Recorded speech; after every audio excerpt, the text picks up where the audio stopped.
Hi friends, मैं हूँ सेली और स्वागत है आपका किताबें में।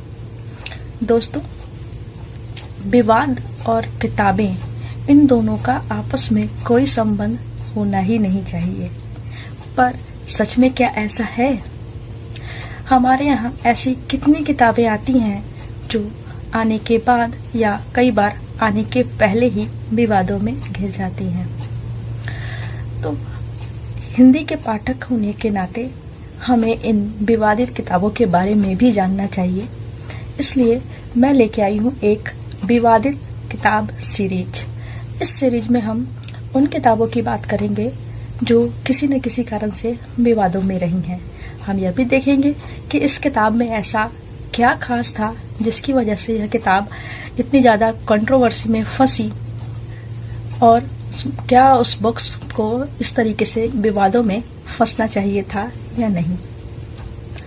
दोस्तों, इस सीरीज में जो मैं पहली किताब लेके आई हूँ वो है मृदुला गर्ग की लिखी चितकोबरा। दोस्तों, आपके मन में ये सवाल होगा कि आखिर मैंने चितकोबरा को ही सबसे पहले क्यों चुना। ऐसा है कि यह एक पहली घटना थी अभी तक के इतिहास में कि किसी लेखिका को या लेखक को अपनी किताब लिखने के कारण जेल यात्रा करनी पड़ी हो। अब मैं स्वतंत्र भारत की बात कर रही हूँ। प्रतंत्र भारत की बात कुछ अलग थी, उस समय के सिचुएशंस अलग थे। लोकतंत्र की बात है ये। लोकतंत्र में मृदुला गर्ग को इस किताब के लिए न सिर्फ विवाद आक्षेप सहने पड़े, बल्कि उनके गिरफ्तारी की भी कोशिश हुई। उन्होंने जमानत लिया और लंबा केस चला। हम इस किताब को सबसे पहले इसलिए रख रहे हैं कि यह अपने आप में अनोखा और पहला केस था। इसके पहले या इसके बाद भी किसी बात को लेकर जब विवाद उठा हो किसी किताब के लिए, तो लेखक को अभी तक जेल जाने की स्थिति नहीं आई है। और आपको ये भी बता दें कि हिंदी साहित्य में अश्लीलता के आरोप बहुत पहले से लगते आए हैं, और हाल के दिनों में तो यह बहुत ज़्यादा बढ़ गया है। कई किताबें तो ऐसी आई कि आपका खुद मन करेगा कि इन्हें आप नकार दें। लेखक से आप पूछे कि इतनी अश्लीलता परोसने की उनको क्या आवश्यकता पड़ गई। आपका ये भी मन करने लगेगा कि क्या ये साहित्य है या फिर कोई ब्लू फिल्म की स्क्रिप्ट। चितकोबरा पे जो आरोप लगे हैं वह भी अश्लीलता के ही है। मृदुला गर्ग की एक और पुस्तक कठगुलाब, वह भी विवादास्पद रही इसी वजह से। दोस्तों, सबसे पहले थोड़ा सा मृदुला गर्ग के बारे में जान लेते हैं। काफ़ी प्रसिद्ध लेखिका रही हैं, देश विदेश में उनका नाम है। उनकी रचनाओं का अनुवाद इंग्लिश के अलावा जर्मन और जापानीज आदि भाषाओं में हुआ है। विवाद आक्षेप के बाद भी मृदुला गर्ग के खाते में बहुत सारे सम्मान हैं। उपन्यास मिलजुल मन के लिए उन्हें 2013 का साहित्य अकादमी पुरस्कार मिल चुका है। 2003 में उन्हें कठगुलाब के लिए व्यास सम्मान भी मिला है। इसके अलावा उन्हें उत्तर प्रदेश संस्थान, दिल्ली साहित्य अकादमी के भी पुरस्कार मिल चुके हैं। उपन्यास के अलावा नाटक, कहानियाँ, निबंध भी उन्होंने खूब लिखे हैं। वो इंडिया टुडे की कॉलमिस्ट रही हैं।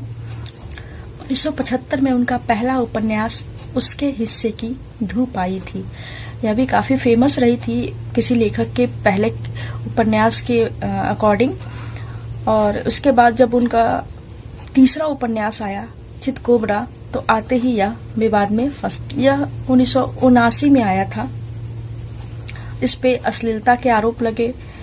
मृदुला गर्ग स्त्रियों के सामाजिक आर्थिक परिवेश की बात करती हैं, जो भिन्नता है, जो उनकी पीड़ा है, उसे व्यक्त करती हैं।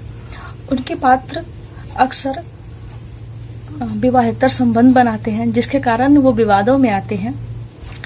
वे नारी पे घटित अत्याचारों की बात करती हैं, उनके मन पे, उसके सामाजिक स्थिति पे इन घटनाओं का क्या प्रभाव पड़ता है, और इन घटनाओं से उन स्त्रियों के मन में विद्रोह की या बेबसी की जो भावना आती है, उसे वे खूब उकेरती हैं।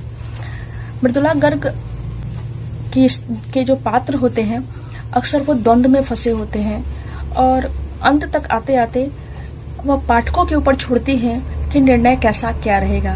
वे अपने पात्रों को कोई बेहतरीन समाधान नहीं देती, बल्कि रचना में उनका सहज विकास होने देती हैं। लास्ट में पाठक खुद तय करें कि स्टोरी का एंड कहाँ जाना है। अब बात कर लेते हैं चितकोबरा की। चितकोबरा में स्त्री पुरुष के खुले संबंधों की बात की गई है। मुख्य पात्र मनु के द्वारा अंतरंग संबंधों की व्याख्या की गई है। इसी वजह से यह किताब विवाद में रही है। स्टोरी कुछ ऐसी है कि महेश और मनु पति पत्नी हैं, पर दोनों एक दूसरे से बहुत ज्यादा असंतुष्ट हैं। महेश बुरा आदमी नहीं है, कि आर्थिक स्थिति अच्छी है, पैसे और शोहरत दोनों के पास है, पर मन की जटिलताएं उन दोनों को एक दूसरे से अलग करती हैं और दोनों ही एक दूसरे से इस रिश्ते से असंतुष्ट रहते हैं, पर कहीं भी वे अलग होने के बारे में विचार नहीं करते। इसका रीजन भले ही असामाजिक दबाव रहा हो या और कुछ, पर वो रिश्ते को तोड़ते भी नहीं है, ठीक से निभा भी नहीं पाते हैं।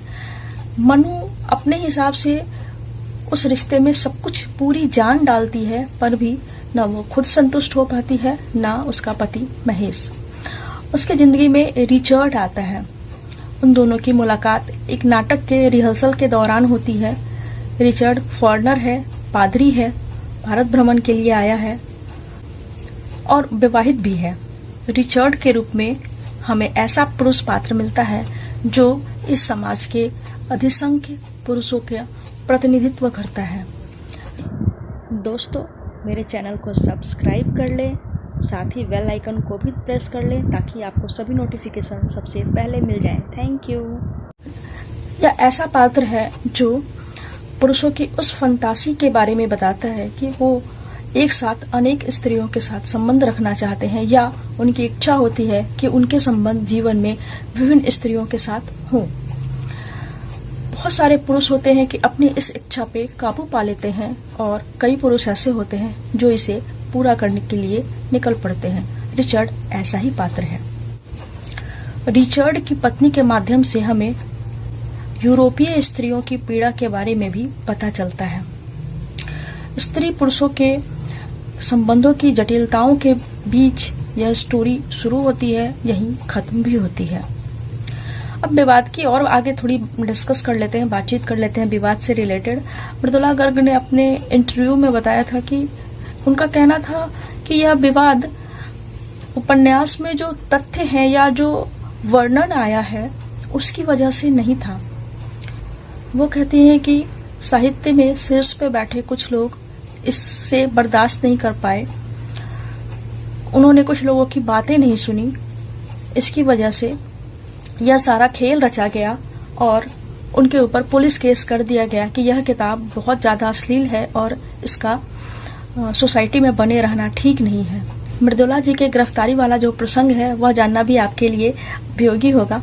हुआ कुछ ऐसा था कि रात के समय अचानक से उनके घर पे पुलिस आ जाती है और संजोग से उस समय वे घर में अकेली रहती हैं। भारतीय कानून के अनुसार रात के समय महिलाओं की गिरफ्तारी नहीं होती है, और अगर हो भी किसी विशेष वजह से तो साथ में महिला पुलिसकर्मी का होना अनिवार्य रहता है। जो पुलिसकर्मी उनके घर आए थे वो दोनों पुरुष ही थे। इस वजह से मृदुला जी ने उन्हें यह बात याद दिलाई कि आप मुझे इस तरीके से गिरफ्तार नहीं कर सकते हैं, तो उन्हें सुबह तक का समय मिल गया। सुबह मृदुला जी ने अपने वकील से बात कर ली, केस हुआ, केस काफ़ी लंबा चला, उन्हें जमानत मिल गई थी और कोर्ट ने यह माना कि पुस्तक में बैन करने जैसा कुछ नहीं है। इसके बाद पुस्तक स्वतंत्र रही, बिक्री भी होती रही।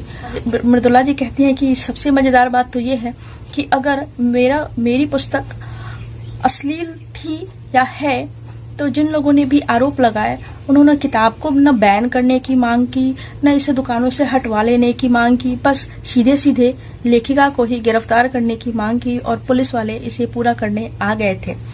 उनका कहना है कि ऐसा अगर पुस्तक अश्लील ही थी तो सबसे पहले उसे हटाना चाहिए था, उसे बैन करना चाहिए था, कहना चाहिए था कि इसके पेज नंबर 101, 102, 103 को हटा दो, पर ऐसा नहीं किया गया, ना ऐसा कहीं पे भी नहीं था। इसलिए इसलिए इससे भी यह पता चल जाता है कि कुछ लोगों की खुन्नस का शिकार मुझे होना पड़ा, और चूंकि यह एक खुन्नस थी और जीत कानून की होती है, तो कानून की जीत हुई और मुझे और मेरी किताब को बरी कर दिया गया।